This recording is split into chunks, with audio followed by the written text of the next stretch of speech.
പുതിയ വീഡിയോയിലേക്ക് എല്ലാ കൂട്ടുകാർക്കും സ്വാഗതം. ഇനി ഞാൻ നിങ്ങളുമായി പങ്കുവെക്കുന്ന അപ്ഡേറ്റ് ഡിസംബർ 14 നടക്കാൻ പോകുന്ന ജോൺ സിനയുടെ റിട്ടയർമെൻറ്റ് മാച്ച് നടക്കുന്ന സാറ്റർഡേ നൈറ്റ്സ് മെയിൻ ഇവൻ്റ് എന്ന് പറയുന്ന ഷോയിൽ നടക്കുന്ന മത്സരങ്ങളുടെ പ്രഡിക്ഷൻസ് ആണ്. അപ്പോൾ ഡിസംബർ 14 ഈ ഞായറാഴ്ച രാവിലെ 6:30 മുതൽ നമുക്ക് സോണി ചാനലുകളിലൂടെ ഈ ഷോ ലൈവായി കാണാൻ സാധിക്കും. ഇനി ടി വിയിലല്ലാതെ കാണാൻ ആഗ്രഹിക്കുന്ന കൂട്ടുകാർക്ക് വേണ്ടി നമ്മുടെ വാട്സപ്പ് ചാനലിൻ്റെ ലിങ്ക് ഡിസ്ക്രിപ്ഷൻ ബോക്സിൽ കൊടുത്തിട്ടുണ്ട്. അപ്പോൾ അതിൽ ജോയിൻ ചെയ്ത് മറ്റ് വെബ്സൈറ്റുകളുടെ ലിങ്ക് വരുമ്പോൾ നിങ്ങൾക്ക് അതുവഴി കാണാൻ സാധിക്കുന്നതാണ്. അപ്പോൾ 2 മണിക്കൂർ എന്തായാലും ഈ ഒരു ഷോയുടെ സമയദൈർഘ്യം ഉണ്ടായിരിക്കും. നിലവിൽ നമുക്ക് ലഭിക്കുന്ന ഒരു അപ്ഡേറ്റ് അനുസരിച്ച് 4 മത്സരങ്ങളാണ് ഒഫീഷ്യലി കൺഫേം ചെയ്തിട്ടുള്ളത്. 2 മണിക്കൂറിൽ അധികം ഈ ഒരു ഷോ പോകാനും സാധ്യത ഉണ്ടെന്നാണ് നമുക്ക് കേൾക്കാൻ സാധിക്കുന്നത്.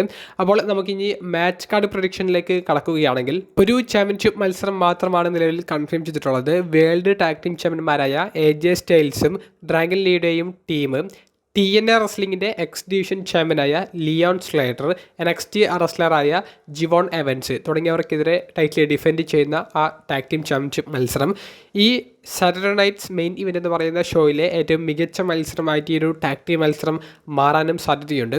TNA റെസ്ലിംഗിലേക്ക് AJ സ്റ്റൈൽസ് ഈ ഒരു വർഷം തിരികെ പോയപ്പോൾ അവിടെ ലിയോൺ സ്ലൈഡറിൻ്റെ മത്സരത്തിന് ശേഷമുള്ള സെഗ്മെൻറ്റിലാണ് AJ സ്റ്റൈൽസ് പാർട്ടിസിപ്പേറ്റ് ചെയ്തിട്ടുണ്ടായിരുന്നത്.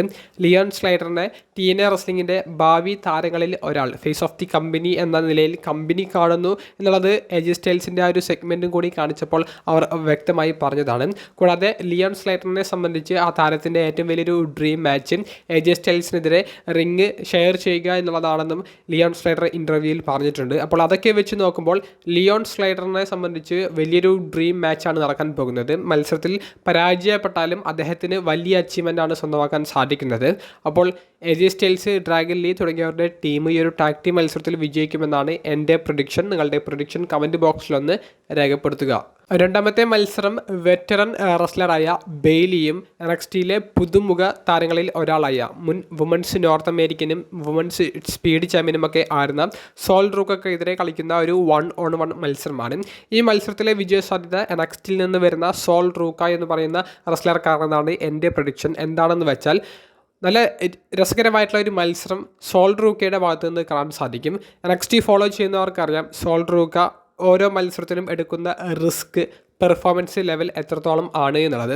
നമ്മൾ വുമൻസ് ഡിവിഷനിൽ എന്നല്ല മെൻസ് ഡിവിഷനിൽ പോലും ഇതുവരെ കാണാത്ത രീതിയിലുള്ള മൂവ്സാണ് സോൾ റൂക്ക ഇതുവരെ പുറത്തേക്ക്. അപ്പോൾ മെയിൻ റോസ്റ്റർ ആരാധകരെ സംബന്ധിച്ച് NXT ഫോളോ ചെയ്യാത്തവർക്ക് സോൾ റൂക്കയുടെ ഈ മത്സരം അത് ആദ്യത്തെ നല്ലൊരു എക്സ്പീരിയൻസ് ആയിരിക്കും. അപ്പോൾ അത് തന്നെയാണ് WWE പ്ലാൻ ചെയ്യുന്നത്. 17,500-ലധികം കാണികൾ വരുന്ന സെലിബ്രിറ്റീസും മറ്റ് വ്യക്തികളും വരുന്ന ഈ ഒരു ഷോയിൽ സോൾ റൂക്കയെ പോലെയുള്ള ഇത്രയും അത്ലറ്റിക്കായിട്ട് നിൽക്കുന്ന ഒരു താരത്തെ അവർക്ക് നല്ലൊരു പെർഫോമൻസ് കാഴ്ചവെക്കാനുള്ള ഒരു സ്പേസ് കൊടുക്കുമ്പോൾ കമ്പനി എന്താണ് ഭാവിയിലേക്ക് ഇനി വെച്ചിട്ടുള്ളത് എന്നുള്ളത് അവർക്ക് തുറന്നു പറയാൻ സാധിക്കുന്ന ഒരു സമയമാണ്. അതുകൊണ്ട് തന്നെ സോൾ റൂക്കയുടെ കിടിലൻ പെർഫോമൻസോടുകൂടി ബെയ്ലിയെ പരാജയപ്പെടുത്തുന്ന ഒരു മത്സരം ഞാൻ പ്രതീക്ഷിക്കുന്നുണ്ട്. എൻ്റെ പ്രൊഡിക്ഷൻ സോൾ റൂക്കയുടെ കൂടെയാണ്. ഒരു ക്ലീൻ ആയിട്ടുള്ള ഒരു വിജയം സോൾ റൂക്കയ്ക്ക് കിട്ടുകയാണെങ്കിൽ ബെയ്ലിയെ സംബന്ധിച്ച് താരത്തിന് ഇനി ഈ ഒരു റെസ്ലിംഗ് കരിയറിൽ ഇനി നേടാൻ ഒന്നും ബാക്കിയില്ല എന്ന് പറയേണ്ടി വരും. ഇത്തരത്തിലുള്ള പുട്ട് ഓവർ സ്റ്റൈൽ മത്സരങ്ങൾ കളിച്ച് ആ ഒരു സ്ഥലം, അതായത് തൻ്റെ സ്പേസ് മറ്റ് താരങ്ങൾക്ക് കൊടുക്കുക എന്നുള്ളത് മാത്രമാണ് ബെയ്ലി ഇനി ചെയ്യേണ്ടത്. അപ്പോൾ സോൾ റൂക്ക വിജയിക്കുന്ന ആ ഒരു മത്സരമായിരിക്കും കാണാൻ സാധിക്കുക. നിങ്ങളുടെ പ്രൊഡിക്ഷൻ കമൻറ്റ് ബോക്സിൽ രേഖപ്പെടുത്തുക. മൂന്നാമത്തെ മത്സരം അൺഡിസ്പ്യൂട്ടഡ് WWE ചാമ്പ്യനായ കോഡി റോഡ്സും NXT ചാമ്പ്യനായ ഒബാഫെമിയും തമ്മിലുള്ള മത്സരമാണ്. ഒബാഫെമി എന്ന് പറയുന്ന ആ റെസ്ലറിനെ NXT ഫോളോ ചെയ്യുന്നവർക്കറിയാം അത്ര നല്ല ഒരു പവർ ഹൗസ് റെസ്ലറാണ് എന്നുള്ളത്. കോഡി റോഡ്സിനെ സംബന്ധിച്ച് കോഡി റോഡ്സിന് വിജയ സാധ്യത ഉണ്ട്. ഒബാഫെമി എന്ന് പറയുന്ന ഇത്രയും ഫിസിക്കുള്ള റെസ്ലറിനെതിരെ കോഡി റോഡ്സ് എങ്ങനെ പിടിച്ചു നിൽക്കും എന്നുള്ളതാണ് എല്ലാവരും ഉറ്റുനോക്കുന്നത്. ഒബാഫെമിക്കെതിരെ എങ്ങനെ കോഡി റോഡ്സ് ഫൈറ്റ് കാഴ്ചവെക്കുമെന്നുള്ളതാണ് എല്ലാവരും ഉറ്റുനോക്കുന്നത്.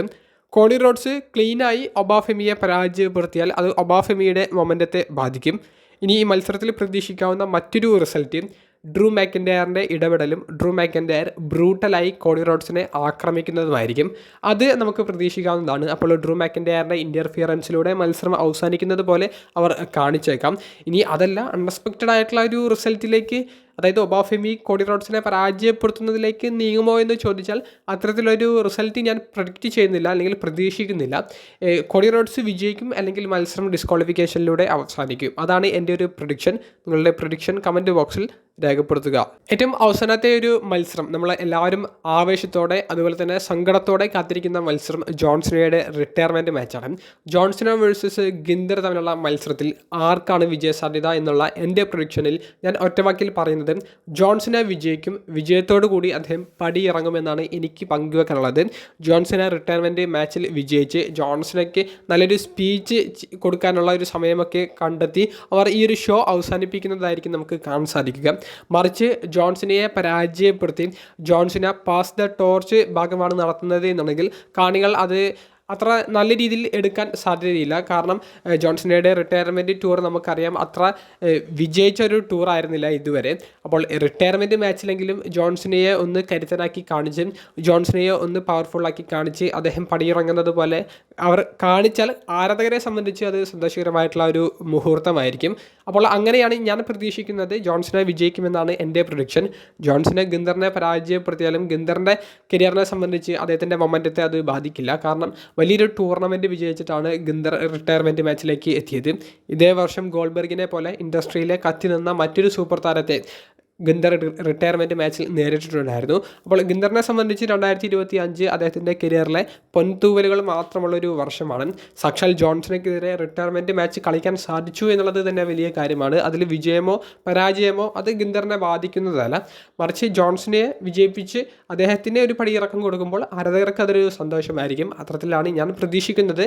നിങ്ങളുടെ പ്രഡിക്ഷൻസ് കമൻറ്റ് ബോക്സിൽ രേഖപ്പെടുത്തുക. അപ്പോൾ മറക്കണ്ട, ഡിസംബർ 14 ഈ ഞായറാഴ്ച രാവിലെ 6 മുതൽ സോണി ചാനലുകളിലൂടെയും സോണി ലിവ് എന്ന് പറയുന്ന OTT പ്ലാറ്റ്ഫോമിലൂടെയും ഷോ നമുക്ക് ലൈവ് കാണാൻ സാധിക്കും.